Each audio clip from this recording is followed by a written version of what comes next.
Hello friends, this is Jyoti Verma. Today I am going to start with our next lesson plan of Hindi. Hindi का हम next lesson plan discuss करने जा रहे हैं और इसका टॉपिक है अक्षरों का महत्व। ये चैप्टर है हमारा क्लास 6 का एनसीईआरटी बुक का। इस चैप्टर के अंदर हम सारी चीज़ें डिस्कस करेंगे कि किस तरीके से इस चैप्टर का हमें लेसन प्लान बनाना है, कैसे हमें प्रेजेंट करना है, कौन कौन से टीचिंग पॉइंट्स लेने हैं, किस तरीके से हमें प्रस्तावना प्रश्न पूछने हैं, क्या हमारा उद्देश्य कथन होगा, हर तरीके की डिटेल्स हम यहाँ पर डिस्कस करेंगे। स्टार्टिंग टू एंड जितने भी पॉइंट्स होते हैं हर चीज़ को हम डिस्कस करने वाले हैं।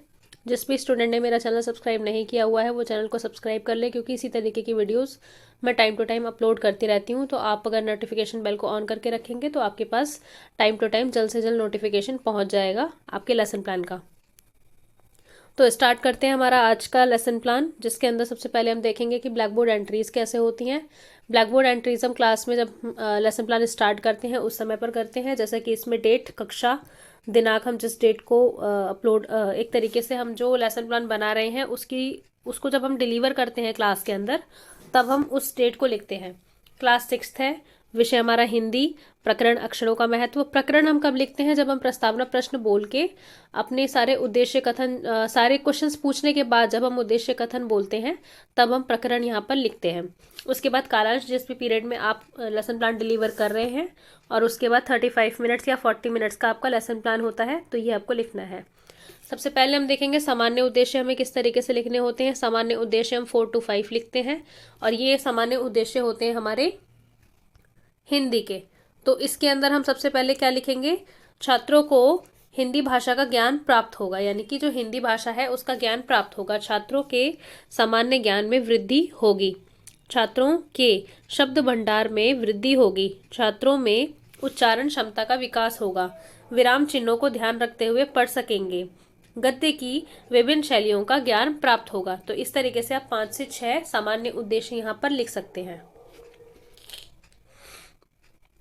उसके बाद हम नेक्स्ट लिखेंगे विशिष्ट उद्देश्य। विशिष्ट उद्देश्य में हम क्या क्या लिखते हैं? ज्ञानात्मक पक्ष, बोधात्मक, प्रयोगात्मक और कौशलात्मक, ये सारे पक्ष हम इसके अंदर लिखते हैं। तो सबसे पहले हमारा जो ज्ञानात्मक में है उसमें क्या लिखेंगे? छात्र अक्षरों के महत्व का प्रत्यास्मरण कर सकेंगे। छात्र अक्षरों के महत्व को समझ सकेंगे। भावात्मक में क्या है हमारे पास? भावात्मक में है छात्र अक्षरों के महत्व की व्याख्या कर सकेंगे। छात्रों को अक्षरों की जानकारी प्राप्त होगी। अनुप्रयोगात्मक में क्या है? छात्राएं अक्षरों के महत्व को जानकर अपना दृष्टिकोण विकसित कर सकेंगे और छात्र अक्षरों के महत्व बता सकेंगे। तो इस तरीके से अनुप्रयोगात्मक है। कौशलात्मक में क्या लिखना है? छात्र अक्षरों के महत्व को कौशलात्मक रूप से प्रयोग कर सकेंगे। उसके बाद हम क्या लिखेंगे? शिक्षण सहायक सामग्री हम किस तरीके की यूज़ करते हैं? चौक, डस्टर, श्यामपट्ट, पुस्तक, इस तरीके से हम सामान्य रूप से जो भी शिक्षण सहायक सामग्री यूज़ करते हैं वो ये होती हैं। विशिष्ट रूप से अगर हम चार्ट पेपर दिखा रहे हैं तो चार्ट पेपर का हम यहाँ पर यूज़ करेंगे। तो यहाँ पर लिखेंगे कि विशिष्ट रूप से हम चार्ट पेपर का यूज़ कर रहे हैं टीचिंग जो भी हमारा टीचिंग लर्निंग मटेरियल है। उसके बाद हम पूर्व ज्ञान चेक करते हैं बच्चों का, और इसमें लिखते हैं छात्र अक्षरों के बारे में सामान्य जानकारी रखते हैं। प्रस्तावना प्रश्न हम अपने टॉपिक तक जाने के लिए और बच्चों की प्रीवियस नॉलेज को चेक करने के लिए पूछते हैं, जिसके अंदर हम कुछ प्रश्न पूछेंगे और स्टूडेंट्स उसका आंसर करेंगे। 2 एक्टिविटीज़ होती हैं, छात्राध्यापिका क्रिया और छात्र क्रिया। तो क्वेश्चंस कैसे बनते हैं? क्वेश्चन आप उनके लेवल के बनाएंगे ताकि बच्चे उसका आंसर कर पाए। आपकी मातृभाषा कौन सी है? हिंदी। आप एक दूसरे को अपनी बातें कैसे बताते हो? लिखकर या बोलकर? पहले लोग अपनी बातों को किस प्रकार प्रकट करते थे? संकेत के द्वारा। उसके बाद है हम क्या जोड़ते हैं जिससे शब्द बनते हैं? तो अक्षरों को जोड़ते हैं। अक्षरों का महत्व बताइए। तो इस तरीके से आप बच्चों से क्वेश्चन पूछेंगे कि अक्षरों का महत्व बताइए, जिसमें बच्चे बहुत अच्छे से एक्सप्लेन नहीं कर पाएंगे, उसको बता नहीं पाएंगे, तो ये उनके लिए समस्यात्मक प्रश्न होगा। उसके बाद आप अपना उद्देश्य कथन बोलेंगे। उद्देश्य कथन क्या होगा? छात्रों, आज हम अक्षरों का महत्व के बारे में विस्तारपूर्वक अध्ययन करेंगे। और उद्देश्य कथन बोलते वक्त ही आप क्या करते हैं? ब्लैक बोर्ड पर अपना प्रकरण लिखते हैं। उसके बाद प्रस्तुतिकरण में आपके कैसे कॉलम्स बनते हैं? जो आपकी प्रेजेंटेशन होती है, शिक्षण बिंदु, छात्राध्यापिका क्रिया, छात्र क्रिया, शिक्षण विधि, सामग्री, श्यामपट्ट कार्य, मूल्यांकन, इस तरीके से आप क्या करते हैं? सारे कॉलम्स बनाते हैं। सबसे पहले आपने जहाँ से जहाँ तक की स्टोरी पूरी पढ़ी है वहाँ तक का आपको अक्षरों की कहानी से लेके ज़रूरी है तक आपको डॉट डॉट करके यहाँ पर शिक्षण बिंदु लिखने हैं कि आपने पूरा एक पेज पढ़ा है या आपने पूरा पैराग्राफ पढ़ा है, इस तरीके से। तो इसमें आदर्श वाचन छात्राध्यापिका करेंगी। आदर्श वाचन में क्या होता है, छात्राध्यापिका उचित लय, गति एवं विराम चिन्हों, उतार चढ़ाव, आरोह अवरोह का ध्यान रखते हुए आदर्श वाचन करेंगी। छात्र ध्यानपूर्वक सुनेंगे, वाचन का आप यहाँ पर प्रयोग करेंगे। उसके बाद अनुकरण वाचन।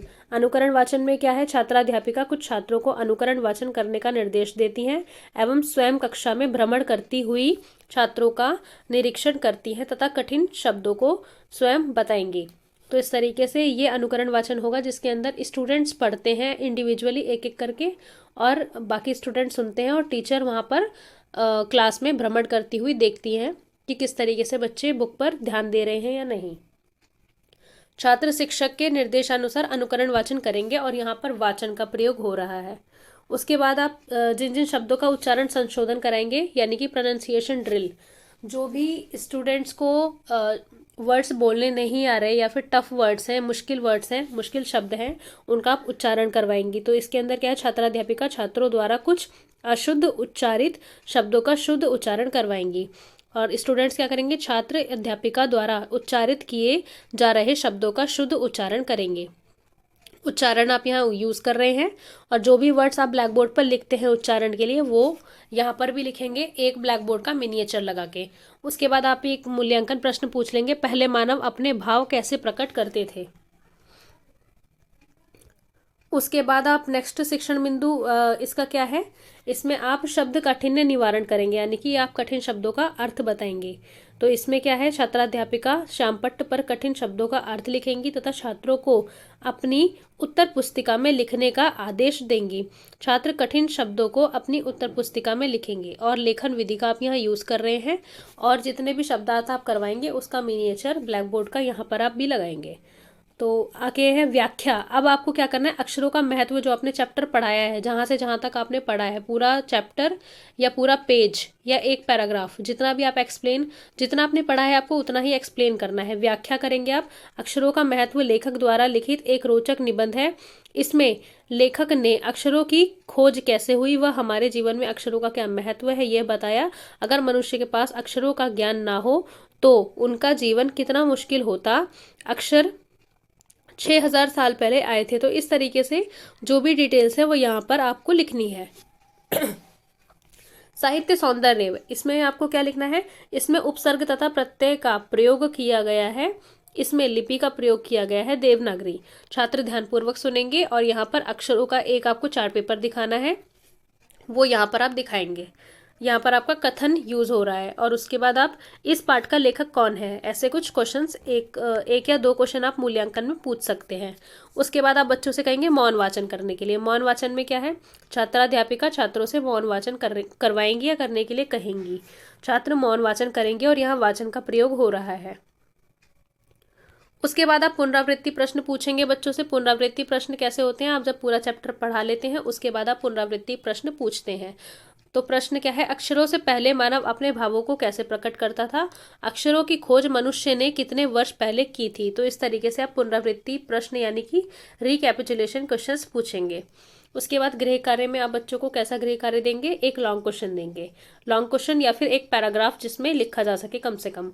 तो इसमें क्वेश्चन क्या है, अक्षरों के महत्व पाठ का सार अपने शब्दों में लिखें। तो सार कम से कम एक पेज का समरी पूरी लिखी जाएगी। तो इस तरीके का ही आपको क्वेश्चन लिखना है। क्वेश्चन आप बदल भी सकते हैं अपने हिसाब से, कोई भी क्वेश्चन आप पुट कर सकते हैं।